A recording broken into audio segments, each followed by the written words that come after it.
Hello student, Kalyani IAS academy को online platform पर आपका स्वागत है। मैं हूं लखन दायमा, आपको एमपीपीएससी मेंस एग्जाम के लिए सेकंड पेपर का फर्स्ट पार्ट पढ़ा रहा हूं, जिसका नाम है संविधान, शासन व्यवस्था, राजनीति तथा प्रशासनिक संरचना। फ्रेंड, आज मैं आपको पढ़ाने वाला हूं राजनीतिक प्रतिनिधित्व के बारे में, जो एमपीपीएससी मेंस एग्जाम की दृष्टि से बहुत ही इंपॉर्टेंट टॉपिक है। तो चलिए इसको शुरू करते हैं फ्रेंड, राजनीतिक प्रतिनिधित्व को। तो देखिए इसका अर्थ क्या होता है राजनीतिक प्रतिनिधित्व का। तो देखिए इसमें कि कोई भी समूह या गुट आवश्यक निर्णय लेने के लिए अपने बड़े आकार के कारण प्रत्येक अवसर पर अपने सभी सदस्यों को एकत्रित नहीं कर सकते। इसके लिए वे अपने कुछ प्रतिनिधि सदस्यों का चुनाव कर लेते हैं, जो भविष्य में प्रत्येक निर्णय में भागीदार बनते हैं और समूह या गुट का प्रतिनिधित्व करते हैं। आ रहा समझ में? और इस दृष्टि से प्रतिनिधियों के द्वारा समूह के लिए प्राप्त शक्ति के तहत कार्य करना प्रतिनिधित्व कहलाता है। और जब यही कार्य राजनीति के क्षेत्र में किया जाता है तो उसे राजनीतिक प्रतिनिधित्व कहते हैं। इसका अर्थ क्या हुआ? इसका अर्थ यह है कि क्या होता है कि जब बहुत सारे लोग होते हैं, बहुत सारे सदस्य होते हैं, जब जनसंख्या ज़्यादा होती है तो क्या निर्णय लेते समय सारे लोग एकत्रित हो सकते हैं? नहीं हो सकते। जैसे हमारे भारत की हम बात करें तो क्या भारत में सारे लोग, सारी जनसंख्या जितने भी हैं, क्या यह सभी एक साथ में निर्णय ले सकते हैं? नहीं ले सकते। सभी के साथ बैठकर निर्णय लेना संभव नहीं है। तो फिर क्या होता है कि ये लोग या ये जनता या ये जनसंख्या अपने किसी एक प्रतिनिधि को चुन लेती है और इनके प्रतिनिधि संसद में जाकर बैठते हैं और इनके प्रतिनिधियों के माध्यम से निर्णय लिए जाते हैं। और यही प्रतिनिधि जब राजनीति में भाग लेते हैं तो यही क्या कहलाता है? राजनीतिक प्रतिनिधित्व कहलाता है। ठीक है, तो ये तो इसके एक बड़ी परिभाषा, बड़ा अर्थ होगा था, लेकिन इसकी एक छोटी परिभाषा जो आपको याद रखना है, एग्जाम में अगर आपसे क्वेश्चन पूछा जाता है 3 नंबर में तो आप उसको छोटे रूप में कैसे लिखेंगे, तो उसके लिए देखिए राजनीतिक प्रतिनिधित्व क्या है। तो राजनीतिक प्रतिनिधित्व वह प्रक्रिया है जिसके माध्यम से समस्त नागरिक या उनका कोई अंश राजनीतिक प्रक्रिया पर जो प्रभाव डालता है वह उनकी इच्छा के अनुसार होता है और उन्हीं में से कुछ लोगों द्वारा उनकी ओर से यह कार्य किया जाता है। इसे ही हम राजनीतिक प्रतिनिधित्व कहते हैं। ठीक है फ्रेंड, तो ये आपको याद रखना है। तो ये 3 नंबर में आपको लिखना है। अगर एग्जाम में आपसे क्वेश्चन पूछा जाता है कि राजनीतिक प्रतिनिधित्व किसे कहते हैं, तो ये आपको छोटा अर्थ लिखना होगा। ठीक है, अब इसके बाद देखिए राजनीतिक प्रतिनिधि क्या है फिर। तो राजनीतिक प्रतिनिधि का अर्थ होता है कि वह निर्वाचित व्यक्ति जो जन समूह का प्रतिनिधित्व करता है। राजनीतिक प्रतिनिधि एक ऐसा व्यक्ति होता है जो किसी राजनीतिक समाज में शासन की प्रक्रिया को प्रभावित करने तथा प्रत्यक्ष रूप से भाग लेने का वैध अधिकार रखता है। उसे हम राजनीतिक प्रतिनिधि कहते हैं। अब उदाहरण के लिए देखिए, जैसे हमारे भारत की हम बात करें तो भारत में जैसे सांसद होता है, तो सांसद क्या है? ये जनता का प्रतिनिधि है। कौन सा प्रतिनिधि? राजनीतिक प्रतिनिधि। क्योंकि जो सांसद होता है तो सांसद को जनता के द्वारा चुना जाता है और यह सांसद लोकसभा में जाकर बैठता है, संसद में जाकर बैठता है और नीति निर्माण में भाग लेता है। तो यह क्या हुआ? राजनीतिक प्रतिनिधि। ऐसे ही विधायक होते हैं, तो विधायक भी क्या होता है? प्रतिनिधि होता है। ठीक है फ्रेंड, तो ये आपको याद रखना है। अब इन प्रतिनिधियों के द्वारा जनता का जो प्रतिनिधित्व किया जाता है तो उसी को हम राजनीतिक प्रतिनिधित्व कहते हैं। और यही प्रतिनिधि वहाँ पर संसद में नीति निर्माण में तथा जो विधि निर्माण होता है उसमें भाग लेते हैं। ठीक है, इसके बाद अब देखिए जो राजनीतिक प्रतिनिधित्व होता है इसकी उत्पत्ति कैसे हुई। तो इसकी उत्पत्ति के संबंध में मॉन्टेस्क्यू तथा रूसो के अनुसार, तो मॉन्टेस्क्यू और रूसो इसकी उत्पत्ति के बारे में क्या कहते हैं ये देखिए। इन्होंने कहा है कि प्राचीन काल में राजा ही शक्ति का एकमात्र अधिकारी था और शासन के सभी निर्णय उसी के द्वारा लिए जाते थे। जब राजा की निरंकुशता बढ़ने लगी तो जनता की आवाज़ को दबाए रखने के लिए वह अपने कुछ सलाहकारों को जनप्रतिनिधि के रूप में उभारने लगा और यह धीरे धीरे यही प्रतिनिधि भी समाज का महत्वपूर्ण अंग बन जाता है। आ रहा समझ में?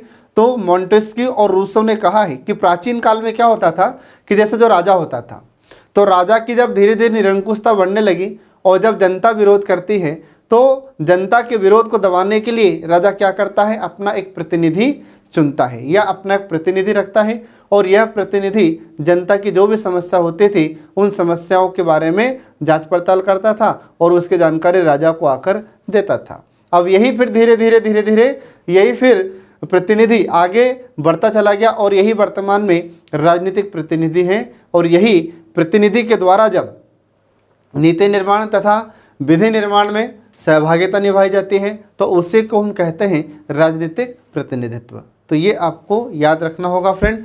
तो ऐसे इसकी उत्पत्ति होती है, तो ये रूसो ने और मॉन्टेस्क्यू ने बताया है, जो आपको याद रखना है। अब इसके बाद देखिए कि भारत में भी इसकी उत्पत्ति कैसे होती है राजनीतिक प्रतिनिधित्व की। तो भारत में 1857 की क्रांति होती है, ठीक है। तो भारत में 1857 की क्रांति के बाद राजनीतिक प्रतिनिधित्व प्रणाली की शुरुआत होती है।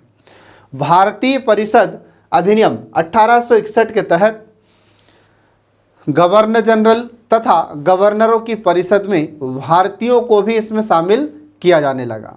इसके बाद फिर जब 1919 का अधिनियम आता है तो इसके द्वारा इस संख्या को कुछ बढ़ा दिया जाता है, मतलब हमारे भारतीयों की संख्या और बढ़ा दी गई। इसके बाद जब 1919 का भारत शासन अधिनियम आता है तो 1919 का भारत शासन अधिनियम या मॉन्टेग्यू चैम्सफोर्ड सुधारों के द्वारा उत्तरदायी प्रतिनिधित्व शासन प्रणाली का जन्म हुआ। फिर इसके बाद में भारत शासन अधिनियम 1935 जब आता है तो इसने भारत में राजनीतिक प्रतिनिधित्व प्रणाली की जड़ें और अधिक मजबूत कर दी और अधिक गहरी कर दी, मतलब इसमें हमारे भारतीयों को और प्रतिनिधित्व दिया जाने लगा राजनीति में, ठीक है। नीति निर्माण में, विधि निर्माण में हमारे भारतीयों को भी शामिल किया जाने लगा। इसके बाद भारत में पहली बार प्रांतों के लिए निर्वाचित प्रतिनिधि सरकारें बनी, ठीक है फ्रेंड, ये आपको याद रखना है। इसके बाद फिर 1946 में संविधान सभा का निर्माण भी प्रतिनिधि व्यवस्था के तहत ही हुआ था और इसमें सभी वर्गों को प्रतिनिधित्व दिया गया था, इसमें सभी वर्गों को शामिल किया गया था। आ रहा समझ में? तो ये आपको ध्यान रखना है, ये हमारे भारत में ऐसे राजनीतिक प्रतिनिधित्व की शुरुआत हुई है फ्रेंड। तो हो सकता है एग्जाम में आपसे क्वेश्चन पूछ लें कि भारत में राजनीतिक प्रतिनिधित्व की शुरुआत कैसे हुई, 5 नंबर में आपसे पूछा जा सकता है, जो आपको याद रखना होगा। इसके बाद देखिए कि स्वतंत्रता के बाद भारत में वयस्क मताधिकार के आधार पर अपने प्रतिनिधियों को चुना जाने लगा और भारत वर्तमान में इसका संचालन या प्रतिनिधित्व शासन का संचालन करने वाला भारत विश्व का सबसे बड़ा देश बन गया है, जो आज भी विश्व का सबसे बड़ा प्रतिनिधित्व लोकतंत्र वाला देश है। आ रहा समझ में? ये आपको ध्यान रखना है। और आज भारत के संविधान में मताधिकार की आयु 18 वर्ष है और जनता अपने शासन प्रतिनिधियों के माध्यम से ही चला रही है। वर्तमान में भारत विश्व का सबसे बड़ा लोकतांत्रिक देश है और लोकतंत्र का अर्थ क्या होता है, तो जनता का जनता के लिए जनता पर किया गया शासन लोकतंत्र है, ठीक है। अब इस लोकतंत्र में हम देखते हैं कि जनता का शासन है, तो क्या जनता शासन कर सकती है क्या अकेले? तो इतनी सारी जनता है, ये सभी तो शासन नहीं कर सकते, तो फिर जनता क्या करती है, अपने प्रतिनिधियों को चुनती है और अपने प्रतिनिधियों के माध्यम से शासन करती है, इसे ही हम लोकतंत्र कहते हैं। तो ये आपको ध्यान रखना होगा फ्रेंड। अब इसके बाद देखिए इसमें राजनीतिक प्रतिनिधित्व का महत्व क्या है, ठीक है। तो देखिए इसमें इसका महत्व क्या है, तो पहला महत्व यह है कि राजनीतिक विकास के लिए यह महत्वपूर्ण होता है। राजनीतिक विकास के लिए राजनीतिक प्रतिनिधित्व बहुत जरूरी होता है, पहला। दूसरा पॉइंट आता है कि लोगों को प्रतिनिधि के रूप में राजनीतिक पद प्राप्त होने पर मनोवैज्ञानिक संतोष भी प्राप्त होता है। आ रहा समझ में? जो व्यक्ति प्रतिनिधि होता है और उस प्रतिनिधि को जब कोई राजनीतिक पद प्राप्त होता है तो उसको आत्मसंतुष्टि प्राप्त होती है। इसके बाद फिर जनता में राजनीतिक चेतना का विकास होता है, ठीक है। इससे क्या होता है, जनता में राजनीति का विकास होता है या फिर लोगों को राजनीति के प्रति जागरूक किया जाता है। लोग जागरूक होते हैं राजनीति के प्रति। इसके बाद फिर अगला पॉइंट है इसमें कि मतदान करने का लाभ जनता को राजनीतिक प्रतिनिधि चुनने के रूप में प्राप्त होता है तथा लोकतंत्र की सफलता में उपयोगी तत्व है। लोकतंत्र को सफल बनाने में राजनीतिक प्रतिनिधित्व का महत्वपूर्ण योगदान होता है। इसके बाद फिर अगला पॉइंट आता है कि राजनीतिक व्यवस्था के स्थायित्व के लिए राजनीतिक प्रतिनिधित्व अनिवार्य है। अगर राजनीति को स्थायित्व प्रदान करना है तो इसके लिए राजनीतिक प्रतिनिधित्व को हमेशा बढ़ावा देना होगा। ठीक है, ये आपको ध्यान रखना होगा फ्रेंड। इसके बाद अगला पॉइंट आता है कि राजनीतिक प्रतिनिधित्व से राजनीतिक संस्कृति का विकास तथा इसकी रक्षा होती है। आ रहा समझ में। इसके बाद फिर अगला पॉइंट आता है कि इसके द्वारा राजनीतिक समाजीकरण की प्रक्रिया को पोषण और प्रेरणा मिलती है। ये महत्व है इसका राजनीतिक प्रतिनिधित्व का, जो आपके लिए एमपीपीएससी मेंस एग्जाम की दृष्टि से बहुत ही महत्वपूर्ण है फ्रेंड। ये आपसे 5 नंबर में पूछा जा सकता है। इसके बाद फिर अगला देखिए राजनीतिक प्रतिनिधित्व के सिद्धांत। तो राजनीतिक प्रतिनिधित्व का पहला सिद्धांत होता है समष्टिवादी सिद्धांत। ठीक है, अब समष्टिवादी सिद्धांत इसमें क्या होता है तो देखिए कि इस सिद्धांत के अनुसार विधानमंडल को व्यक्तियों और मतों की बजाय बहुसंख्यक वर्ग के हितों का ही प्रतिनिधित्व करना चाहिए। आ रहा समझ में। इस सिद्धांत के अनुसार यह सिद्धांत क्या बोलता है तो यह सिद्धांत कहता है कि विधानमंडल को, विधानमंडल मतलब जो विधायिका होती है, ठीक है, विधायिका क्या है तो कानून या विधि बनाने वाली एक संस्था होती है। तो विधानमंडल को व्यक्तियों और मतों के बजाय बहुसंख्यक वर्ग मतलब जिनकी संख्या ज़्यादा होती है तो बहुसंख्यक वर्ग के हितों का ही प्रतिनिधित्व करना चाहिए। इस सिद्धांत में जनता की संप्रभुता तथा बहुमत की इच्छा दोनों ही इसमें सर्वोपरि होती हैं, लेकिन सोवियत संघ का यह दावा झूठा हो गया है। ठीक है, इसके बाद फिर अगला आता है इसमें उदारवादी प्रजातंत्री सिद्धांत। इस सिद्धांत के तहत व्यक्ति अपने मताधिकार का प्रयोग विवेक के अनुसार ही करता है और जनता की संप्रभुता को सार्वभौमिक मताधिकार के रूप में ही प्रकट किया जाता है और इसमें प्रतिनिधि जनता के प्रति उत्तरदायी होता है। इसमें क्या होता है, प्रतिनिधि किसके प्रति उत्तरदायी है, जनता के प्रति, ये आपको याद रखना है। इसके बाद फिर राजनीतिक प्रतिनिधित्व का उदारवादी सिद्धांत ही राजनीतिक दलों के उदय और कार्यपालिका की शक्ति में वृद्धि का आधार होता है। यही उदारवादी प्रजातंत्री सिद्धांत से ही हम देखते हैं कि हमारे भारत में जो राजनीतिक दल हैं उनका उदय हुआ है। हमारा समझ में। इसके बाद में यही राजनीतिक प्रतिनिधित्व के कारण कार्यपालिका की शक्ति में वृद्धि होती है। ठीक है फ्रेंड, ये आपको याद रखना है। तो ये इसके सिद्धांत हैं। अब इसके बाद में अगला आता है आदेशहीन प्रतिनिधित्व का सिद्धांत। अब आदेशहीन प्रतिनिधित्व का सिद्धांत, इसका अर्थ क्या होता है तो इस सिद्धांत के अनुसार प्रतिनिधिगण निर्वाचकों के अभिकर्ता नहीं हैं। ठीक है, प्रतिनिधियों को निर्वाचित करना तो जनता का अधिकार होता है, लेकिन अपने वश में रखना उनके अधिकार से बाहर है। जनता को अधिकार दिया गया है कि ये अपने प्रतिनिधियों को चुन सकती है, लेकिन इन प्रतिनिधियों को बस में रखना ये जनता की बस की बात नहीं है, ये जनता के अधिकार क्षेत्र से बाहर है। इसी कारण यह अपेक्षा करना भी बेकार है कि प्रतिनिधि निर्वाचकों के अभिकर्ता के रूप में कार्य करेंगे और आज की बदलती परिस्थितियों में किसी सम्मेलन या समारोह में प्रतिनिधियों को देश विदेश में त्वरित निर्णय लेने पड़ते हैं। आ रहा समझ में। इसके बाद फिर अगला आता है आदिष्ट प्रतिनिधित्व का सिद्धांत या आदेश प्राप्ति प्रतिनिधित्व का सिद्धांत। इस सिद्धांत के अनुसार प्रतिनिधि निर्वाचकों या मतदाताओं के ही अधीन हैं, क्योंकि वे उनकी इच्छा का ही प्रतिनिधित्व करते हैं। आ रहा समझ में।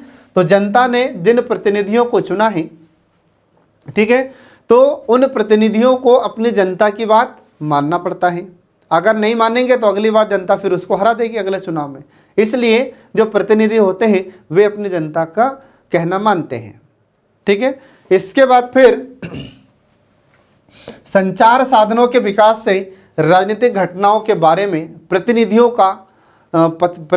को तीव्र गति से या तेज निर्णय लेने पड़ते हैं या तीव्र निर्णय लेने पड़ते हैं। आज दलों को वोट मिलते हैं, इसके बाद फिर प्रतिनिधियों को नहीं, प्रतिनिधि को कठोर दलीय अनुशासन में रहना पड़ता है।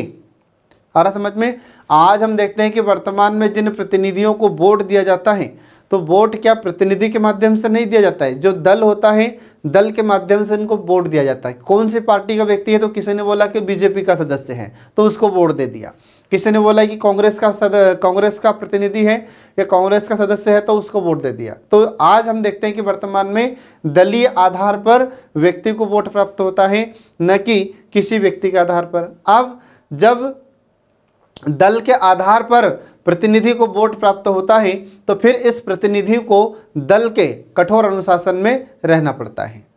ठीक है, और इसको कहना मानना पड़ता है।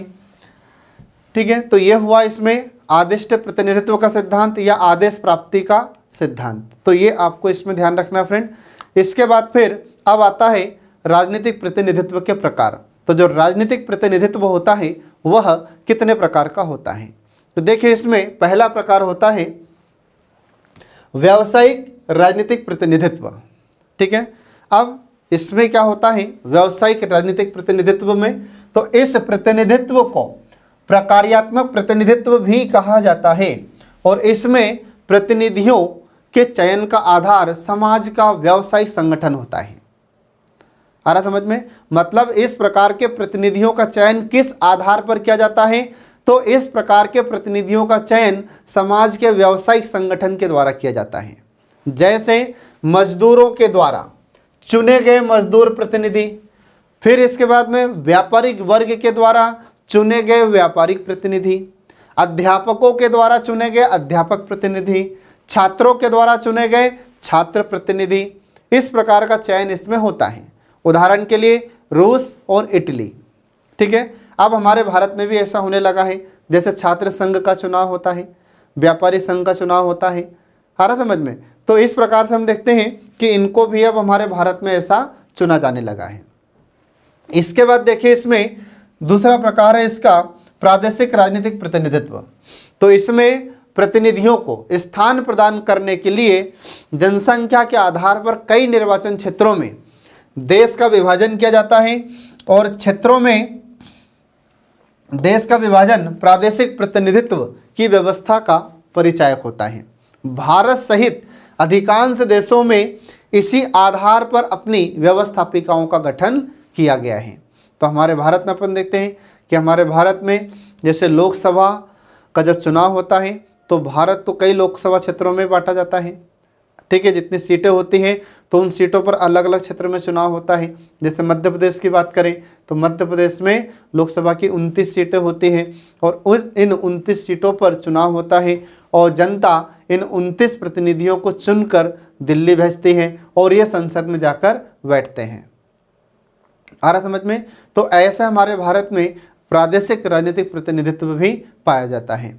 तो ये इसके प्रकार है फ्रेंड, जो आपको याद रखना है। तो एग्जाम में आपसे क्वेश्चन पूछा जा सकता है कि इसके प्रकार का वर्णन कीजिए।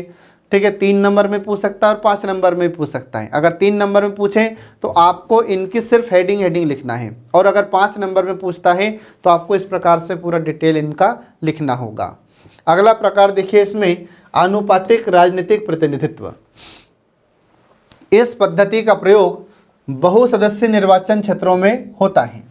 जब बहुत सारे सदस्य खड़े होते हैं तो उनके निर्वाचन में, उनके चुनाव में इस प्रकार की पद्धति को अपनाया जाता है और यह अल्पसंख्यकों को भी प्रतिनिधित्व प्रदान करने में सक्षम है।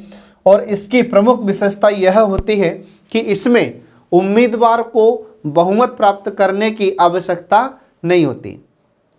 आ रहा समझ में? इस पद्धति का प्रयोग सर्वप्रथम 1793 में या 1793 ईस्वी में फ्रांस में हुआ था, लेकिन आज यह अनेक देशों में प्रचलित है। अनेक देशों में इस पद्धति का प्रयोग किया जा रहा है। भारत में भी राष्ट्रपति का चुनाव, भारत में राज्यसभा के सदस्यों का चुनाव, ये इसी आनुपातिक प्रतिनिधित्व की प्रणाली से किया जाता है। और इसी प्रणाली को एकल संक्रमणी मत पद्धति या आनुपातिक प्रतिनिधित्व की एकल संक्रमणी मत पद्धति भी कहा जाता है। आ रहा समझ में?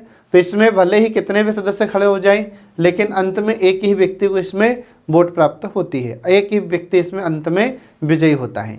तो राष्ट्रपति के चुनाव में इस पद्धति को अपनाया जाता है। ठीक है, तो ये आपको ध्यान रखना होगा फ्रेंड। अब इसके बाद देखिए अगला प्रकार आता है अल्पसंख्यक राजनीतिक प्रतिनिधित्व। ठीक है, अब आधुनिक समय में अल्पसंख्यक वर्गों के प्रतिनिधित्व देने को व्यवस्था प्रत्येक राजनीतिक समाज के लिए एक चुनौती है। आज हम देखते हैं जो अल्पसंख्यक वर्ग होते हैं, तो अल्पसंख्यक वर्गों के प्रतिनिधित्व देने के लिए आज वर्तमान में एक चुनौती ही एक प्रकार से। इससे संबंधित फिर जो जे मिल कहते हैं, तो जे मिल ने कहा है कि सरकार को बहुसंख्यक वर्ग के हाथों में देना अलोकतंत्री पाता है। उनका कहना है कि किसी भी देश में सभी वर्गों को प्रतिनिधित्व देना उचित है, सभी वर्गों को प्रतिनिधित्व मिलना चाहिए, हर वर्ग का अपना अपना प्रतिनिधि होना चाहिए। इनका कहना है कि बहुसंख्यक वर्ग के साथ साथ सरकार में अल्पसंख्यक वर्ग का भी प्रतिनिधित्व होना बहुत आवश्यक है। आ रहा समझ में? अल्पसंख्यकों को उचित प्रतिनिधित्व देने के लिए अनेक देशों में अलग अलग विधियां या कानून बनाए जाते हैं या प्रयुक्त किए जाते हैं। और आज विश्व के सभी लोकतांत्रिक देशों में अल्पसंख्यक वर्ग को उचित प्रतिनिधित्व दिया गया है और न्याय प्रणाली को भी संगत बनाया गया है। हमारे भारत में भी हम देखें तो भारत में भी अल्पसंख्यक वर्ग का उचित प्रतिनिधित्व का प्रावधान किया गया है। आ रहा समझ में? तो जिनकी संख्या कम है उनको भी राजनीतिक प्रतिनिधित्व में सहभागी बनाया जाए। ठीक है, ताकि अल्पसंख्यकों की समस्या क्या है ये एक अल्पसंख्यक ही ठीक से बता सकता है।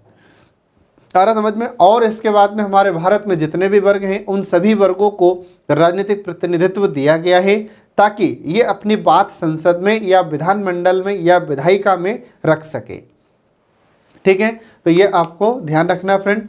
तो इस प्रकार से ये समाप्त हो जाता है। तो 3 नंबर में या 5 नंबर में भी आपसे क्वेश्चन पूछा जा सकता है। अगर 3 नंबर में पूछा जाता है तो आपको सिर्फ हेडिंग लिखना होगा, और 5 नंबर में अगर इसके प्रकार पूछे जाते हैं तो आपको इनका वर्णन करना होगा। ठीक है, हेडिंग डालकर आपको इनका सबका वर्णन करना होगा। अब इसके बाद देखिए भारत में राजनीतिक प्रतिनिधित्व। अब भारत में राजनीतिक प्रतिनिधित्व के अंतर्गत देखिए कि इस प्रणाली में जनता अपने प्रतिनिधियों के माध्यम से सत्ता संचालित करती है। इसका अर्थ क्या हुआ? तो हमारे भारत में हम देखते हैं कि जनता अपने प्रतिनिधियों को चुनती है और फिर यही प्रतिनिधि सत्ता का संचालन करते हैं, सरकार चलाते हैं। ठीक है, और प्रतिनिधित्व या चुनाव का यह उद्देश्य है कि मतदाता ऐसे उम्मीदवार को चुन सके जिसे वह सुयोग्य समझता है और जिससे वह यह आशा करता है कि वह उसके और पूरे राष्ट्र के लिए हित को बढ़ावा देगा। जनता अपने प्रतिनिधियों को इसलिए चुनती है कि उसका प्रतिनिधि आने वाले समय में उसके लिए कल्याणकारी कार्य करेगा, देश का विकास करेगा। ठीक है, जो पिछड़ा हुआ तबका है उसके लिए कल्याणकारी कार्यक्रम में महत्वपूर्ण भूमिका निभाएगा, इसलिए जनता अपने प्रतिनिधियों को चुनती है। इसके बाद फिर भारत में संसद तथा विधानसभा के चुनावों के लिए प्रत्यक्ष चुनाव अपनाया जाता है। मतलब हमारे भारत में संसद में लोकसभा और जो राज्यों की विधानसभाएं होती है इनका जो चुनाव होता है तो इनका चुनाव प्रत्यक्ष मतदान प्रणाली के द्वारा किया जाता है। इसके अंतर्गत मतदाता सीधे अपने प्रतिनिधि चुनते हैं, अर्थात उन्हें यह मालूम होता है कि कौन कौन से उम्मीदवार मैदान में हैं और उनमें से अपनी पसंद के उम्मीदवार को अपना वोट देकर चुन सकता है। और इसकी यह विशेषता है कि इनके मतदाताओं और उनके प्रतिनिधि से सीधा संपर्क होता है और प्रतिनिधि भी अपना उत्तरदायित्व का अनुभव करते हैं। मतलब कि जब चुनाव होता है तो चुनाव में जो भी प्रतिनिधि खड़ा होता है तो जनता को पता होता है कि हमारा प्रतिनिधि कौन है, किसको वोट देना है, किसको वोट नहीं देना है, और फिर जो प्रतिनिधि होता है तो वह भी इस बात को समझता है कि जनता ने मुझे चुना है तो मुझे भी इनके लिए कल्याणकारी कार्य करना होगा, मुझे भी इनके लिए विकासात्मक कार्य को बढ़ावा देना होगा, तभी वह अगले चुनाव में जीतेगा, और नहीं तो फिर आने वाले चुनाव में जनता उसे हरा देगी। ठीक है, तो ये आपको याद रखना होगा। अब इसके बाद देखिए हमारे भारत में राजनीतिक प्रतिनिधित्व के आधार। तो भारत में राजनीतिक प्रतिनिधित्व के आधार कौन कौन से फ्रेंड? तो देखिए इसमें पहला आधार होता है कि क्षेत्रीयता या प्रादेशिकता के आधार पर। ठीक है, तो क्षेत्रीयता या प्रादेशिकता के आधार पर पहला आधार हुआ इसका राजनीतिक प्रतिनिधित्व का। तो देखिए इसमें तो भारत में संसदीय शासन प्रणाली को अपनाया गया है। अब फ्रेंड मैं आपको संसदीय शासन प्रणाली के बारे में पहले बता चुका हूँ, पिछले लेक्चर्स में मैंने आपको बताया था कि संसदीय शासन प्रणाली क्या होती है। ठीक है, तो संसदीय शासन प्रणाली का अर्थ होता है कि कार्यपालिका विधायिका के निम्न सदन के प्रति उत्तरदायी होती है, तो ऐसे शासन प्रणाली को हम संसदीय शासन प्रणाली कहते हैं, और इसी संसदीय शासन प्रणाली को हमारे भारत में अपनाया गया है। ठीक है, जहां संसद में द्विसदनीय व्यवस्था को अपनाया गया है, मतलब हमारे भारत में 2 सदन हैं। तो 2 सदन कौन कौन से? एक तो लोकसभा है और दूसरा राज्यसभा है। ये 2 सदनों को हमारे भारत में अपनाया गया है, जिसमें लोकसभा जनता की प्रतिनिधि संस्था होती है और राज्यसभा राज्यों की प्रतिनिधि संस्था होती है। इसका अर्थ क्या हुआ? इसका अर्थ यह होता है कि जो लोकसभा होती है तो लोकसभा में जो सांसद होते हैं या सदस्य होते हैं, इनको जनता प्रत्यक्ष मतदान के द्वारा चुनती है, और जो राज्यसभा के सदस्य होते हैं इनमें राज्यों के प्रतिनिधि बैठते हैं। इसका अर्थ यह हुआ कि इनको राज्यों की विधानसभा के विधायकों के द्वारा इन्हें चुना जाता है। आ रहा समझ में? अतः राज्यसभा का गठन जनसंख्या के आधार पर राज्यों को प्रतिनिधित्व देकर किया गया है। ठीक है, तो ये पहला आधार हुआ। दूसरा आधार होता है कि जातीयता व नृजातीयता के आधार पर। ठीक है, अब देखिए इसमें जातीयता क्या होती है? तो जातीयता मतलब जाति से संबंधित, और नृजातीयता मतलब हमारे भारत में कुछ ऐसे लोगों का समूह है जो भारतीय राजनीति पर अपना दबाव बनाते हैं। ठीक है, ऐसे समूह के लोगों को नृजाति कहा जाता है। ये संस्कृति इनकी अलग होती है, इनके रीति रिवाज अलग होते हैं। ठीक है, तो ये मैं आपको पहले भी पढ़ा चुका हूँ। नृजातीयता का अलग से मैंने टॉपिक आपको पढ़ाया था। ठीक है, अब इसमें देखिए तो भारत में अनुसूचित जातियों व अनुसूचित जनजातियों तथा विभिन्न नृजाति वर्ग के लोगों के अधिकार व हितों का संरक्षण हेतु उन्हें विभिन्न राजनीतिक संस्थाओं में प्रतिनिधित्व प्रदान किया जाता है या किया गया है। जैसे हमारे भारत में संसद की हम बात करें तो संसद एवं राज्य विधानसभाओं के चुनावों में SC ST के लिए सीटों का आरक्षण किया गया है या इनके लिए आरक्षण की व्यवस्था की गई है संविधान में। साथ ही स्थानीय निकायों के चुनाव में भी इनके लिए सीटों के आरक्षण की व्यवस्था की गई है। आ रहा समझ में? तो ये आपको याद रखना होगा फ्रेंड। ठीक है, इसके बाद अगला आता है आधार कि व्यावसायिक व पेशेवर प्रतिनिधित्व। ठीक है, अब व्यावसायिक और पेशेवर प्रतिनिधित्व इसका अर्थ क्या हुआ? तो देखिए इसमें कि अन्य पूंजीवादी व्यवस्था वाले देशों के समान भारत में भी व्यावसायिक आधार पर कोई विशेष प्रतिनिधित्व की व्यवस्था नहीं की गई है, किंतु फिर भी विभिन्न पेशेवर जैसे खिलाड़ी, जैसे कलाकार, जैसे अभिनेता, जैसे समाजसेवी, जैसे अर्थशास्त्री, जैसे वैज्ञानिक आदि के अनुभव का ज्ञान लेने के लिए उन्हें राजनीतिक प्रतिनिधित्व दिया जाता है, इन्हें भी राजनीति में शामिल किया जाता है। तो हमारे भारत में राज्यसभा में और राज्यों की विधान परिषद में इन सदस्यों को या इन लोगों को राष्ट्रपति के द्वारा, कहाँ पर? राज्यसभा में, और राज्यों की विधान परिषद में राज्यपाल के द्वारा इनको मनोनीत किया जाता है ताकि इनके अनुभवों का भी लाभ लिया जा सके। आ रहा समझ में? ये आपको याद रखना होगा फ्रेंड। इसके बाद फिर देखिए अगला आधार है लैंगिक आधार पर प्रतिनिधित्व। ठीक है, अब लैंगिक से तात्पर्य लिंग, तो मेल और फीमेल। ठीक है। लेकिन अब एक और लिंग होता है ट्रांसजेंडर। ये 3 लिंग हमारे भारत में होते हैं। तो देखिए इसमें लैंगिक आधार पर भी प्रतिनिधित्व दिया जाता है। तो इसका अर्थ क्या है? तो लैंगिक आधार पर प्रतिनिधित्व से आशय है कि महिलाओं को भी राजनीतिक संस्थाओं में प्रतिनिधित्व देने से है। मतलब महिलाओं को भी अब राजनीति में सहभागी बनाया जाएगा। इसके बाद फिर महिला सशक्तिकरण और स्थानीय स्तर पर राजनीति में महिलाओं की सहभागिता बढ़ाने हेतु 73वें और 74वें संविधान संशोधन, अर्थात 73वां संविधान संशोधन मतलब पंचायतों में महिलाओं को आरक्षण दिया गया है। इसके बाद में जो 74वां संविधान संशोधन है, तो 74वें संविधान संशोधन में महिलाओं को आरक्षण दिया गया है। आ रहा समझ में? तो 74वां संविधान संशोधन किससे संबंधित है? तो हमारे जो नगरीय निकाय हैं उनसे संबंधित है। और 73वां संविधान संशोधन हमारी पंचायतों से संबंधित है। तो इनमें भी महिलाओं को आरक्षण दिया गया है। तो 1/3 आरक्षण की व्यवस्था महिलाओं के लिए इन स्थानीय निकायों में की गई है। लेकिन हमारे भारत में कुछ ऐसे राज्य हैं जिनमें इन स्थानीय निकायों में महिलाओं को 50% आरक्षण दिया गया है। उदाहरण के लिए मध्य प्रदेश। तो मध्य प्रदेश में इन महिलाओं को 50% आरक्षण दिया गया है स्थानीय निकायों में। ठीक है। तो मध्य प्रदेश ऐसा पहला राज्य है जिसने 50% आरक्षण भी दिया है। तो ये आपको याद रखना होगा फ्रेंड, जो आपके एग्जाम के लिए बहुत ही महत्वपूर्ण है। ठीक है।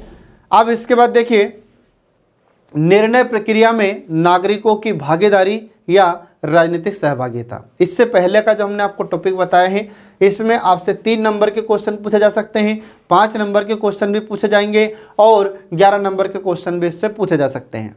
जैसा आपसे क्वेश्चन पूछा जाए वैसा आपको आंसर लिखना होगा। ठीक है। अब इसके बाद देखिए निर्णय प्रक्रिया में नागरिकों की भागीदारी या राजनीतिक सहभागिता, ये आपको अब हम दूसरा टॉपिक पढ़ा रहे हैं फ्रेंड। तो देखिए इसमें कि राजनीतिक सहभागिता से अभिप्राय या राजनीतिक सहभागिता से आशय उन गतिविधियों में भाग लेना है जो किसी भी रूप में राजनीतिक विधि से संबद्ध है। इसके बाद या फिर दूसरे शब्दों में आप इसको याद रख सकते हैं। तो दूसरे शब्दों में इसका अर्थ होता है कि राजनीतिक सहभागिता का अर्थ है कि लोगों की राजनीतिक क्रिया में भूमिका, जनता की निर्णय निर्माण प्रक्रिया को राजनीतिक भागीदारी कहते हैं।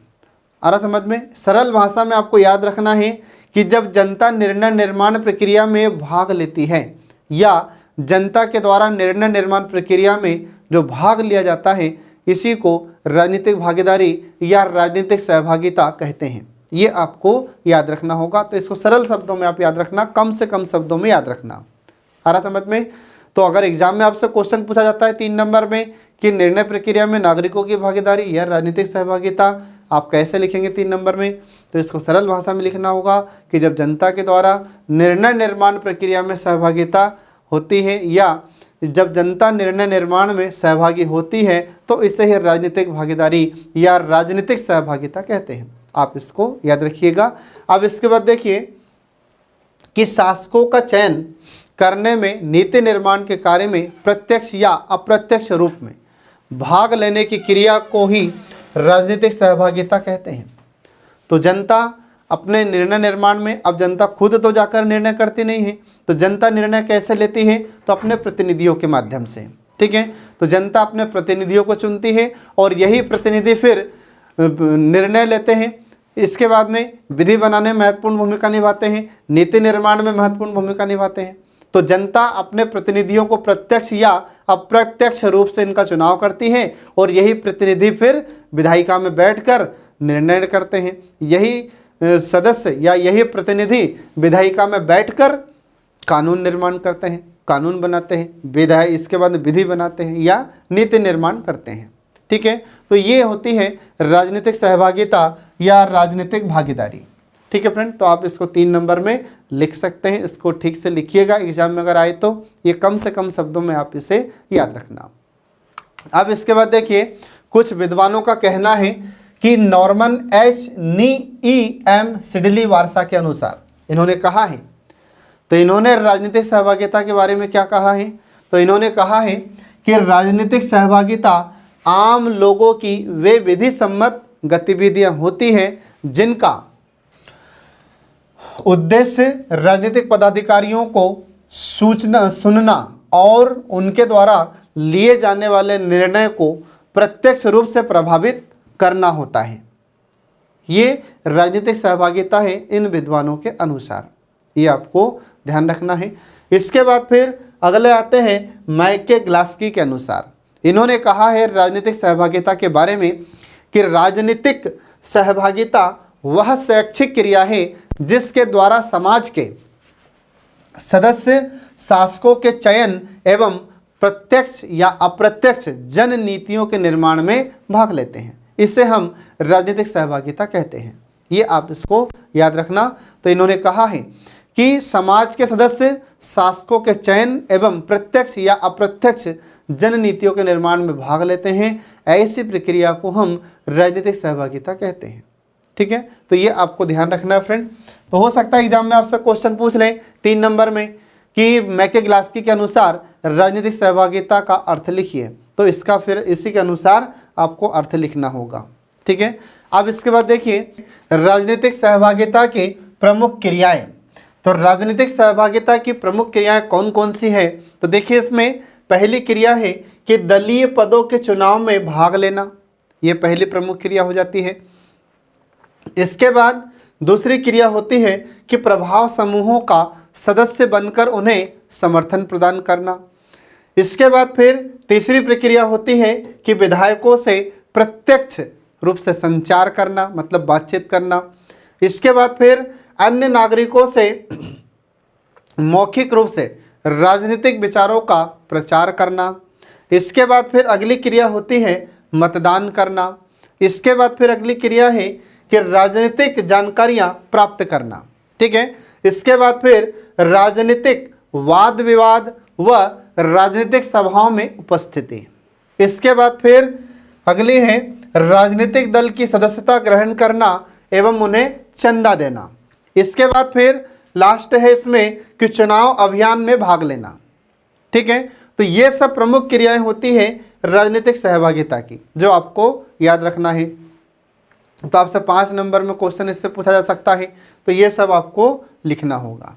अब इसके बाद देखिए राजनीतिक सहभागिता की प्रकृति एवं विशेषताएं। तो जो राजनीतिक सहभागिता होती है इसकी प्रकृति या विशेषताएं कौन कौन सी है? तो पहली प्रकृति या विशेषता देखिए कि राजनीतिक सहभागिता एक संचयमान क्रिया होती है। अब इसका अर्थ क्या होता है? तो देखिए इसमें राजनीतिक सहभागिता एक समुच्चय क्रिया होती है। व्यक्ति जब एक क्रिया करता है तो साथ साथ अन्य राजनीतिक क्रियाएं भी संपादित करता है। जैसे किसी चुनाव में वोट देना, फिर इसके बाद में वोट के लिए प्रचार करना, फिर इसके बाद में जनधन से सहयोग करना। तो ये सब क्या है? ये सब राजनीतिक सहभागिता की प्रकृति या उसकी विशेषता है। तो यह राजनीतिक सहभागिता की एक संचयमान क्रिया होती है। इसके बाद फिर अगला है कि यह शासन तंत्र की निर्णय प्रक्रिया को प्रभावित करती है। अब शासन तंत्र की निर्णय प्रक्रिया को कैसे प्रभावित करती है? तो देखिए इसमें कि नागरिकों द्वारा वर्तमान सरकार की अनीतिपूर्ण कार्यप्रणाली या भ्रष्ट रूप में संचालित होने पर सरकार को चुनाव व्यवहार द्वारा परिवर्तित करना। आ रहा समझ में? तो नागरिकों के द्वारा वर्तमान सरकार की जब अनीतिपूर्ण कार्यप्रणाली होती है या सरकार भ्रष्ट हो जाती है तो फिर सरकार को बदलने के लिए भी चुनाव में वोट दी जाती है जनता के द्वारा। आ रहा समझ में? तो इसका उदाहरण हम बहुत सारा देख सकते हैं।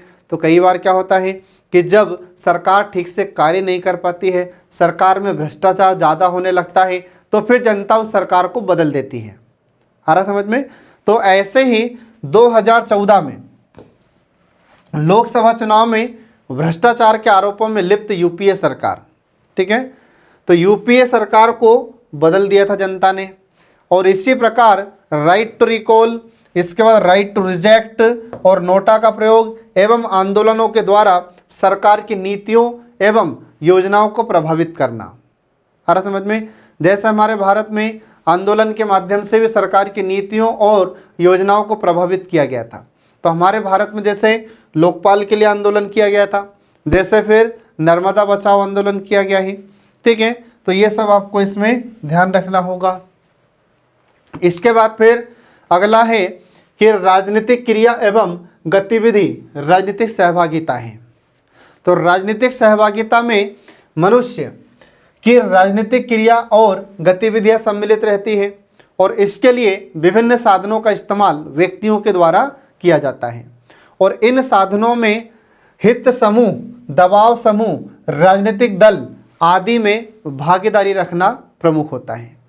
इसके बाद फिर अगला आता है कि राजनीतिक सहभागिता में दलों व समूहों की भूमिकाएं महत्वपूर्ण होती है। अब जो राजनीतिक सहभागिता होती है तो इसमें दल और जो समूह होते हैं इनकी भूमिका महत्वपूर्ण होती है।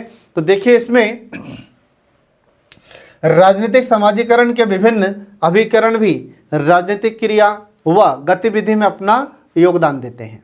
इन अभिकरणों के द्वारा समूह सहभागिता की गति तेज या कम होती रहती है। उदाहरण के लिए हमारे भारत में जैसे निर्वाचन के समय या चुनाव के समय जनता द्वारा वोट देना और इसके लिए जनता में प्रचार करना, फिर इसके बाद जनता को इसके लिए तैयार करना तथा उम्मीदवार के पक्ष में वोट देना, ये सभी पृथक पृथक राजनीतिक कार्य होते हैं। ठीक है। इसके बाद फिर आगे देखिए इसमें राजनीतिक सहभागिता राजनीतिकरण की प्रक्रिया को गति प्रदान करती है। तो देखिए राजनीतिक सहभागिता राजनीतिकरण की प्रक्रिया को गति कैसे प्रदान करती है। तो देखिए इसमें राजनीतिक सहभागिता के विभिन्न अभिकरणों के द्वारा व्यक्ति का राजनीतिक समाजीकरण एवं राजनीतिक भर्ती की प्रक्रिया भी तेज हो जाती है।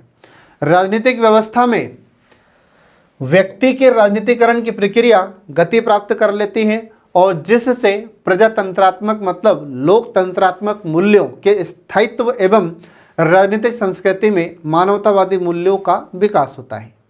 इसके बाद फिर अगला देखिए इसमें राजनीतिक व्यवस्था के अंतर्गत ही राजनीतिक सहभागिता स्थापित की जाती है। ठीक है। अब राजनीतिक व्यवस्था के अंतर्गत ही राजनीतिक सहभागिता स्थापित की जाती है। ये कैसे? तो देखिए इसमें कि किसी भी राजनीतिक सहभागिता को राजनीतिक व्यवस्था की परिधि के बाहर रखकर अध्ययन नहीं कर सकते। इसका मतलब क्या है? इसका मतलब ये है कि जैसे जो राजनीतिक सहभागिता होती है तो उसको राजनीतिक व्यवस्था की परिधि से बाहर रहकर हम उस पर विचार कर ही नहीं सकते, इसकी कल्पना नहीं की जा सकती। ठीक है। अर्थात राजनीतिक व्यवस्था के अंतर्गत जितनी भी संकल्पनाएं हैं उन्हीं के परिप्रेक्ष्य में राजनीतिक सहभागिता को हम राजनीतिक सहभागिता की संज्ञा दे सकते हैं या देते हैं। अतः सर्वमान्य बात यह है कि इसमें राजनीतिक पक्ष का होना अनिवार्य है। जब तक राजनीतिक पक्ष शामिल नहीं होगा तब तक सहभागिता कहलाएगी नहीं। आ रहा समझ में? तो राजनीतिक पक्ष का होना इसमें अनिवार्य होता है, किसमें? राजनीतिक सहभागिता में।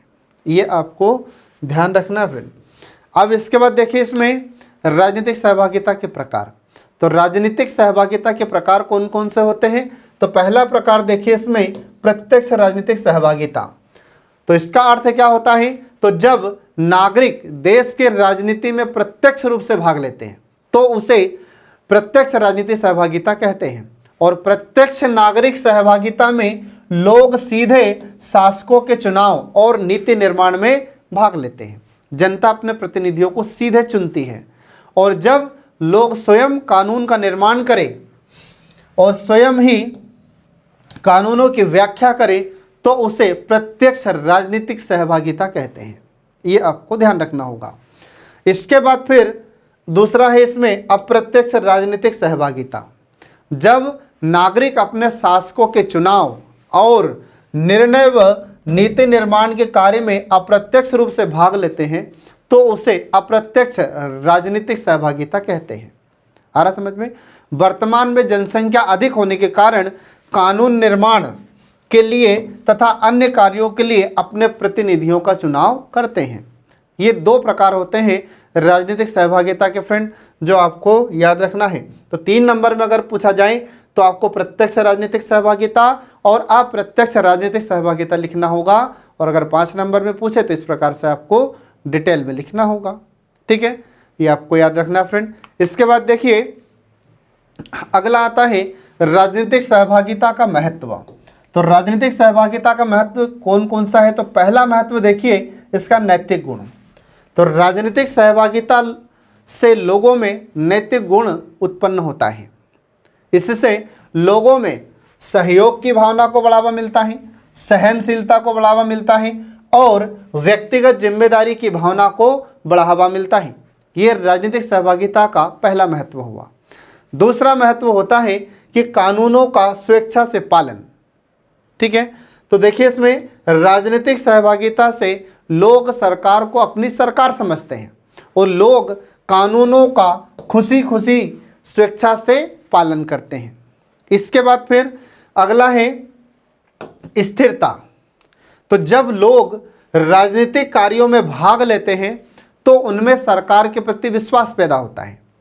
विश्वास से लोगों में संतोष की भावना उत्पन्न होती है, जिससे समाज में स्थिरता आती है। इसके बाद फिर अगला महत्व है समानता। लोकतांत्रिक देशों में सभी वयस्कों को समान रूप से मत देने का अधिकार प्राप्त है, या समान रूप से मत देने का अधिकार वयस्कों को दिया जाता है, जिससे समाज में समानता आती है। तो यह राजनीतिक सहभागिता का महत्वपूर्ण है या महत्वपूर्ण पॉइंट है। यह भी इम्पोर्टेंट महत्व है, प्रमुख महत्व है। इसके बाद फिर अगला महत्व देखिए, इसमें शांति तथा व्यवस्था बनाए रखने में महत्व होता है इसका।